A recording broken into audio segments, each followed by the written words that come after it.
Hello everyone, it's your friendly neighborhood Moshi once again, and welcome back to another Super Smash Bros. Ultimate Guide.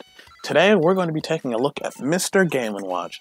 Mr. Game & Watch is a bit of an interesting fighter just because he has a lot of moves that you might think don't really mesh well together, and you'd actually be wrong.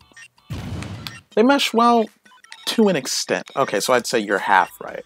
Mr. Game & Watch has a couple of new moves in his repertoire. He has a lot of new animation for a lot of his attacks. Actually, almost every single one of his attacks. So, let's go over him and see what we can figure out about this mysterious, flat, two-dimensional man. We'll start off with Mr. Game & Watch's jab, which was once a very annoying jab and obnoxious to get out of. I find it somewhat lackluster now. I mean, it's still a decent jab, there's nothing wrong with it, it's just the feel of it being slower, it feels like it takes away how obnoxious it used to be. But it's an okay jab nonetheless. Not really one of Game & Watch's better options in neutral, but an option nonetheless. Game & Watch's tilts all got some interesting changes. Forward tilt, while it may look the same, except for very slight animation change for how Game & Watch himself looks, actually is one of his kill options now. And good for shield poking. Large disjoint, and again, in the high percents, it will outright just kill your opponent. I can actually set Mario to 120% and show you what I'm talking about. I was surprised when I actually managed to outright kill a Bowser with my forward tilt when I was fighting him online. Just walk up, and bam, Mario's dead. Obviously, if an actual person would just DI that, but, you know, close to the edge, he's not surviving that. So yes, forward tilt is actually a very good option. Just outright kill your opponent in the higher percents. Interesting. I like it. Down tilt's actually in a similar boat. It starts killing later on. His down tilt functions somewhat like a forward tilt will, just, you know, hitting at a lower angle, so good for poking through shield at their feet. Game & Watch is interesting now. He has the options that he had in Smash 4 got tweaked, so he feels honestly like a completely different character now. His up tilt, this is probably one of his weirdest changes. His up tilt, which was once a flag that would hit in front of him and drag them up, is now this. It's actually a very good combo starter at the lower percents to get them in the air into your back air, and how it hits is very awkward, I must say. Effective, but awkward nonetheless. To note, Game & Watch's up tilt will always start in front of him and then go behind him. So if someone's behind you, you're usually better off just using your forward tilt instead of your up tilt, because look how long you'd have to wait for the second flag to hit them. But if they're in front of you and you want to punish them, go ahead and use your up tilt, because it could actually lead into a pretty devastating combo.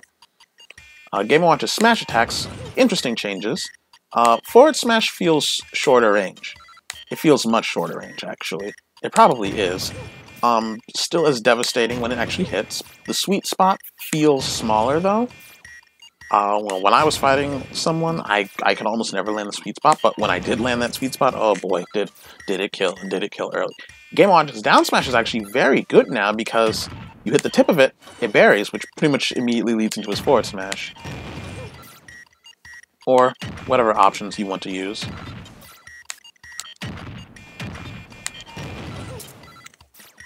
Game & Watch's up smash, still like it was before. Complete head invincibility, good way to punish. You're usually going to want to pivot this, though, just because, you know, it starts behind Game & Watch. Consider it like a Mario up smash with slightly less range on it. Now, Game & Watch's aerials, this is where things get interesting. His back air still functions the same. It's usually what you're going to be approaching with now. I don't know why, I thought I was playing Pit for some reason just there. I thought I had a third jump. His forward air is now this. Instead of the box, he now drops a bomb, which does have a hitbox at the start. If I can actually hit it. There, that little hitbox at the start, so it combos into itself. It's a projectile, so it can be reflected or completely negated. Sometimes I like it more than the box, sometimes I don't like it more than the box. It all depends on how you use it.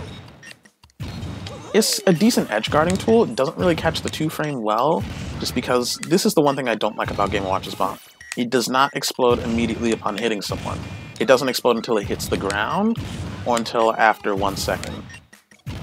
Or, okay, that's actually more like 0.6 or 0.7 seconds for the timer. So, it's an interesting option that Game & Watch has. You also have to be careful about short hop fastballing it, because if you do, you might not get the explosion.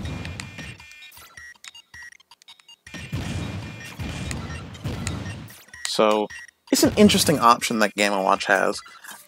Situations that you will want to use it, mainly to try and pressure someone that's below you if you know the bomb will hit them. Not really, like I said, not really the best for catching the 2-frame, just because you have to really time it to catch that 2-frame. But it is potent for edge guarding if you know how to use it properly. Not just spamming it here at the ledge, that won't net you any results. You have to be smart with Game & Watch's new forward air. His up air got changed. Now it functions very similarly to Mega Man's up air. You won't be netting kills with this anytime soon, though. The knockback on it is pretty much non-existent. It's mainly there to keep pressuring your opponent, keeping them in the air, and forcing an air dodge. But as you can see, it does do a decent amount of damage, all things considered. Alright, I forgot to mention Game & Watch's up tilt kills and later percents as well. His neutral air functions pretty much the same as it did before. Good combo tool if you've gotten someone up in the air. Also, still a good way to keep pressuring them while they are in the air. Down air actually does kill later on, and it does still spike, so if you like spiking with Game & Watch, that's nice. The spike on it is at the beginning, like at the very beginning of the move. I need to get Mario a bit higher in percent to really show it. If I can get him up in the air and actually hit the spike. I'm not hitting the spike.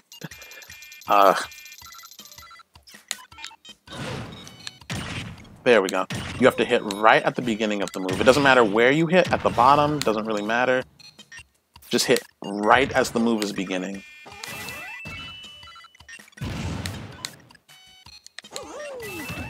And I keep missing it. Oh well. As you can see, I'm not the most fluent Game & Watch player. Like, I know how his moves work, but hitting that spike is a bit tricky just because you have to hit it right as the move is starting. So it's neutral, forward, back, up, and down. That's all his aerials. His grabs really aren't that different from before. They do carry a bit more base knockback with them. Down throw combos into Judgment, for those of you that are familiar with Game & Watch, aren't really there now. Just because of how your opponent can DI it. That wasn't a true combo, they could escape out of it. So, down throws with Game & Watch into Judgment aren't really a thing anymore, so you can't really cheese people with the 9s. As you did see there, it does combo into my neutral special, which, you know, that's the thing, but I'll get into that later. The Game & Watch's throws all have the same animation, just juggling someone into a ball. And if you actually take a close look,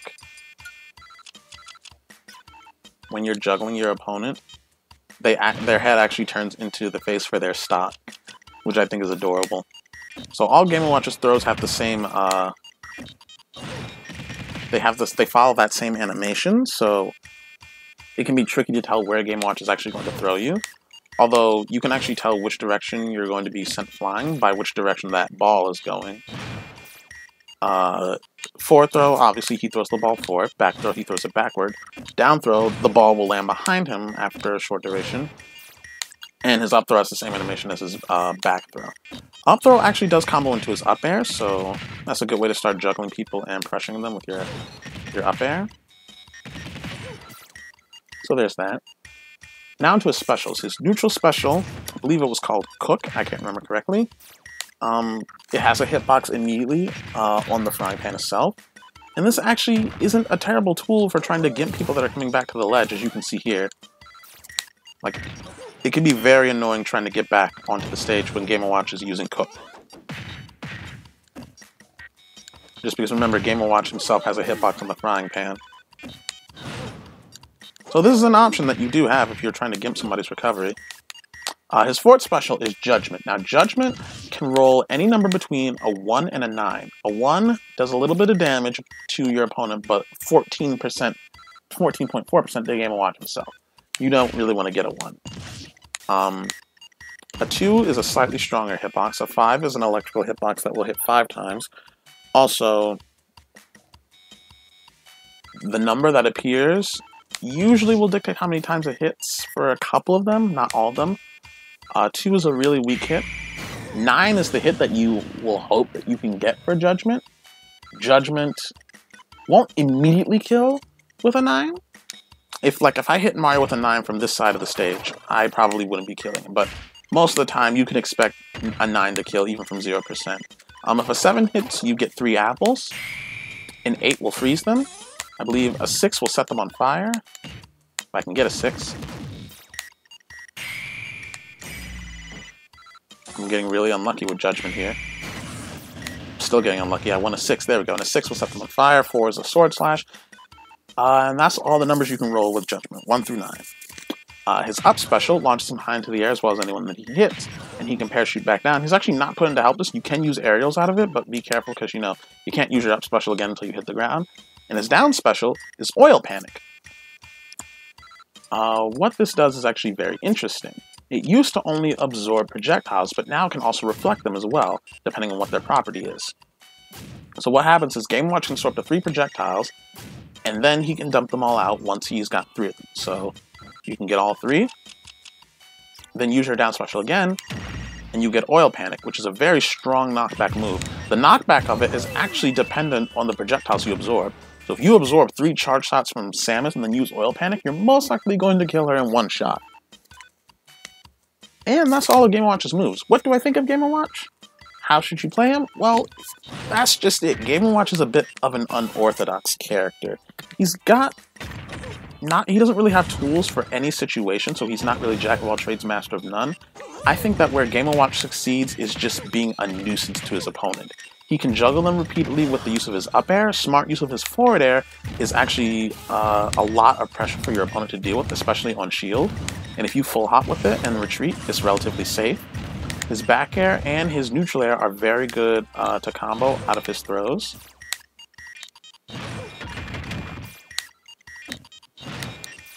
That's the wrong throw.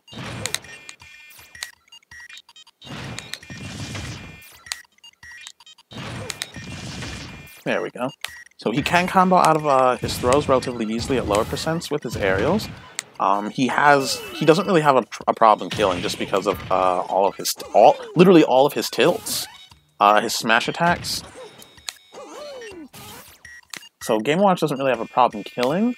It's just getting in there and netting the damage. Just because Game & Watch is relatively short range, he's a bit unorthodox, so it can be a bit tricky for some people to understand how he really works and making use of his moveset.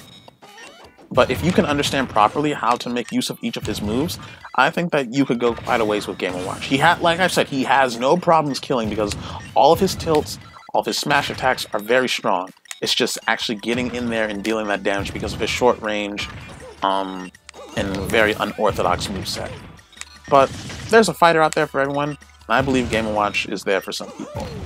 So, thank you all for watching. I hope you all enjoyed, and I hope I was able to teach you a little thing or two about Game & Watch. If you enjoyed the video, make sure you hit that like button, hit subscribe, as well as the notification bell, because I'm going to keep on pumping out these Ultimate Guides. If there's anyone specific that you would like to see, let me know in the comment section below.